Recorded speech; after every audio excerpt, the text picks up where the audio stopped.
Hello guys, welcome back to another video. तो guys, engineers India की financial year 2023 की first quarterly result out हो चुकी है। तो गाइस, इस वीडियो में हम लोग यही देखेंगे कि कंपनी ने जून क्वार्टर में कैसी परफॉर्म की है, क्या क्या पॉइंट्स इंप्रूव हुई है एंड कहाँ कहाँ पे कंपनी ने डिटोरिएट की है, और कंपनी के फंडामेंटल्स भी चेक करेंगे और देखेंगे कि क्या ये कंपनी पैसे लगाने लायक है या नहीं। उसके साथ साथ हम लोग कंपनी के टेक्निकल्स के बारे में भी डिस्कस करेंगे। तो गाइज, बिना टाइम वेस्ट किए कंपनी की फंडामेंटल एनालिसिस करते हुए वीडियो को शुरू करते हैं। गाइज, अगर इस कंपनी के बिजनेस के बारे में डिस्कस करें तो ये company oil and gas and petroleum industries में engineering consultancy services and EPC services provide कराती है। It is a leading global engineering consultancy and EPC company owned by the Government of India, operating under the administrative control of the Ministry of Petroleum and Natural Gas। इस business में ये company 1965 से है, मतलब अपनी field की ये एक बहुत ही पुरानी एंड एक्सपीरियंस्ड कंपनी है। ये company both BSc and NSC में लिस्टेड है। और अगर इस कंपनी के कुछ इंपॉर्टेंट फिगर्स के बारे में डिस्कस करें तो 3729 करोड़ की है कंपनी की मार्केट कैप, 18.6 की पी है, 25.5% है कंपनी की ROCE एंड 7.93% है कंपनी की return on equity. Last 6 months की रिटर्न नेगेटिव में जा चुकी है, नेगेटिव बाई 1.43%। एंड लास्ट 3 साल की जो सेल्स ग्रोथ है वो 5.57% के आसपास निकल के आ रही है। बुक वैल्यू से बहुत ही ज़्यादा ऊपर ट्रेड कर रही है कंपनी। डिविडेंड yield 2.94% है एंड फेस वैल्यू 5 रुपये की है। अभी अगर इस कंपनी की जून क्वार्टर की रिजल्ट के बारे में डिस्कस करें तो गाइज, जून 2022 की क्वार्टर की अनऑडिटेड कंसोलिडेटेड फाइनेंशियल रिजल्ट आप लोगों के सामने है। एंड यहाँ पे जितने भी सारे फिगर्स है वो सब लैक्स में दिया हुआ है, लेकिन डोंट वरी अबाउट इट, क्योंकि मैं हर एक फिगर्स को क्रोर्स में कन्वर्ट करने के बाद ही आप लोगों को बताऊंगा, ताकि आप लोगों को भी समझने में आसानी हो। तो गाइज, सबसे पहले कंपनी की इनकम चेक करते हैं। तो जून 2022 के क्वार्टर में कंपनी ने अप्रॉक्सीमेटली 843 करोड़ की इनकम जनरेट किया है। और अगर ये मार्च 2022 की क्वार्टर एंड जून 2021 की क्वार्टर से कंपेयर किया जाए तो मार्च 2022 की क्वार्टर में कंपनी ने अप्रॉक्सीमेटली 861 करोड़ की इनकम जनरेट किया था एंड जून 2021 की क्वार्टर में अप्रॉक्सीमेटली 769 करोड़ की इनकम। तो ईयर ऑन ईयर बेसिस पे तो कंपनी ने एक हेल्दी इनकम ग्रोथ यहाँ पे दिखाई है, लेकिन क्वार्टर ऑन क्वार्टर बेसिस पे कंपनी की जो इनकम ग्रोथ है वो नेगेटिव में जा चुकी है। अभी अगर कंपनी की नेट प्रॉफिट मतलब प्रॉफिट आफ्टर टैक्स के बारे में डिस्कस करें तो जून 2022 की क्वार्टर में कंपनी ने अप्रॉक्सीमेटली 65 करोड़ की प्रॉफिट पोस्ट किया है। मार्च 2022 की क्वार्टर में कंपनी ने अप्रॉक्सीमेटली 79 करोड़ की प्रॉफिट पोस्ट किया था एंड जून 2021 की क्वार्टर में अप्रॉक्सीमेटली 3 करोड़ की प्रॉफिट।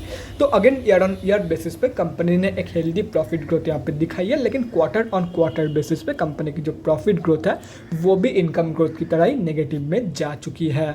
और रही बात कंपनी की EPS की, मतलब अर्निंग पर शेयर की, तो EPS की जो ग्रोथ है वो भी प्रॉफिट एंड इनकम ग्रोथ की तरह ही है। ये भी क्वार्टर ऑन क्वार्टर बेसिस पे नेगेटिव में जा चुकी है and year on year basis पे यहाँ पे एक हेल्दी ग्रोथ यहाँ पे आप लोगों को दिखाई है इन जून 2022 की क्वार्टर। तो गाइस, अगर ओवरऑल देखा जाए तो जून 2022 की जो क्वार्टरली रिजल्ट है वो सो निकल के आई है, ना ही बढ़िया ना ही बेकार। ईयर ऑन ईयर बेसिस पे हर एक जगह पे कंपनी ने पॉजिटिव ग्रोथ ही दिखाई है, कहीं पे कम कहीं पे ज़्यादा। And quarter on quarter basis पे कंपनी की जो एंटायर ग्रोथ है वो नेगेटिव में जा चुकी है। अभी अगर कंपनी के बैलेंस शीट के हेल्थ के बारे में डिस्कस करें, फाइनेंशियल ईयर 2022 में कंपनी की रिजर्व इंक्रीज हुई है, मतलब बैलेंस शीट की हेल्थ इंप्रूव हुई है इन FY 2022। एंड अगर ओवरऑल भी देखा जाए तो डेट की कंपैरिजन में 100 गुना से भी ज़्यादा की पॉजिटिव रिजर्व मौजूद है कंपनी के पास। तो ओवरऑल जो बैलेंस शीट की हेल्थ है वो तो बहुत ही ज़बरदस्त है ही है एंड उसके साथ साथ ये एक ऑलमोस्ट डेट फ्री कंपनी भी है। अभी अगर कंपनी के कैश फ्लोज के बारे में डिस्कस करें तो कैश फ्लोज की जो कंडीशन है वो डिटोरिएट हुई है इन FY 2022। FY 2021 में कंपनी के पास पॉजिटिव 43 करोड़ की कैश फ्लोज मौजूद थी, जो कि अभी डिटोरिएट होकर नेगेटिव में जा चुकी है एंड अभी कंपनी के पास नेगेटिव 39 करोड़ की कैश फ्लोज मौजूद है। और अगर कंपनी की शेयर होल्डिंग पैटर्न के बारे में डिस्कस करें तो जून क्वार्टरली की शेयर होल्डिंग पैटर्न आप लोगों के सामने है। जून की क्वार्टर में प्रमोटर्स की होल्डिंग अनचेंज्ड है, FIIs ने बाइंग करी है एंड DIIs ने सेलिंग। और अगर पब्लिक में देखा जाए तो किसी भी बड़े रिटेलर की होल्डिंग नहीं है इस कंपनी में। मतलब इस कंपनी में हम अब जैसे छोटे मोटे रिटेलर की जो होल्डिंग है वो अप्रॉक्सीमेटली 28.95% के आसपास निकल के आ रही है। एंड अगर 3 साल की कंपेरिजन में देखा जाए तो धीरे धीरे बड़े प्लेयर्स जो है वो क्विट कर रहे हैं फ्रॉम दिस कंपनी, अपनी होल्डिंग बेच के इस कंपनी से निकल रहे हैं। यहाँ पे आप लोग साफ देख सकते हो 3 साल पहले रिटेलर्स की होल्डिंग थी 15.4%, जो कि अभी इंक्रीज होकर ऑलमोस्ट 29% हो चुकी है। एंड यहाँ से साफ पता चल रहा है कि बड़े प्लेयर्स जो है वो धीरे धीरे सेलिंग कर रहे हैं इस कंपनी में। तो गाइस अभी कंक्लूजन पे आते हैं, क्या आप लोगों को इस कंपनी में पैसा लगाना चाहिए या नहीं।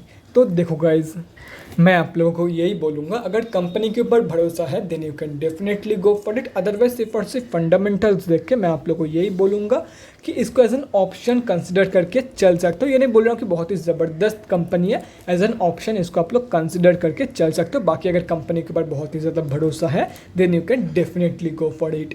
अभी अगर कंपनी के टेक्निकल्स के बारे में डिस्कस करें तो गाइज यहाँ पे हम लोग आ चुके हैं एनएससी के डेली चार्ट पे। सबसे पहले ये समझते हैं कि कंपनी में अभी चल क्या रहा है।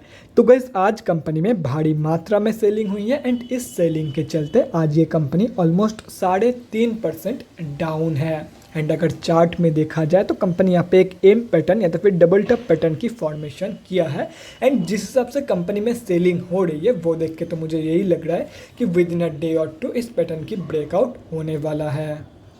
तो जो लोग भी इस कंपनी में लॉन्ग टर्म या तो फिर शॉर्ट टर्म के लिए एंट्री प्लानिंग कर रहे हैं उन लोगों को मैं यही बोलूँगा, अगर ये कंपनी आप लोगों को 58 रुपीज़ के प्राइस रेंज पे मिल जाती है तो आप लोग एक बहुत ही बढ़िया एंट्री प्लान कर सकते हो for short term and long term. And ये मैं इसीलिए बोल रहा हूँ क्योंकि कंपनी यहाँ पे पहले भी एक हेड एंड शोल्डर की पैटर्न फॉर्मेशन करके 58 रुपीज़ तक की फॉल शो किया था। इस बार पैटर्न भले ही अलग हो लेकिन लेवल्स रेंज एकदम सेम है। वहीं से कंपनी अभी एक डबल टप की फॉर्मेशन कर रही है, तो अगर इसकी ब्रेकआउट हो जाती है तो कंपनी 58 रुपीज़ तक की फॉल शो कर सकती है। एंड अगर आप लोगों को ये कंपनी इस लेवल पे मिल जाती है तो आप लोग एक बहुत ही बढ़िया ट्रेड प्लान कर सकते हो। और रही बात स्विंग ट्रेडर्स की, तो देखो गाइस अगर इसकी ब्रेकआउट नीचे की तरफ हो जाती है तो simply wait for the reversal from the support of 58 rupees. जब कंपनी ऐसे रिवर्सल शो करेगी तब रिवर्सल कंफर्मेशन के बाद आप लोग ट्रेड प्लान कर सकते हो। फर्स्ट टारगेट होगा 70 रुपीज़ का, सेकेंड टारगेट होगा 80.5 रुपीज़ का। और वहीं पर अगर कंपनी ब्रेकआउट ना देखे यहीं पे कंसोलिडेट करती है तो सिंपली ये वाला जो हाई है ये वाला हाई टूटने के बाद आप लोग 80.5 रुपीज़ के टारगेट के लिए एक स्विंग ट्रेड प्लान कर सकते हो। तो guys that's it for this video. अगले वीडियो में मिलते हैं गाइज। Thanks for watching. और गाइज अगर आप लोगों के मन में कोई भी डाउट या क्वेरी रहती है स्टॉक मार्केट या किसी भी स्टॉक से रिलेटेड तो कमेंट सेक्शन में कमेंट करके मुझसे पूछ सकते हो, या तो फिर मेरे इंस्टाग्राम का लिंक आप लोगों को डिस्क्रिप्शन बॉक्स में मिल जाएगा, जाके वहाँ पर भी मुझे DM कर सकते हो for an 1-on-1 conversation. Thanks again for watching guys. Bye guys and definitely guys stay safe.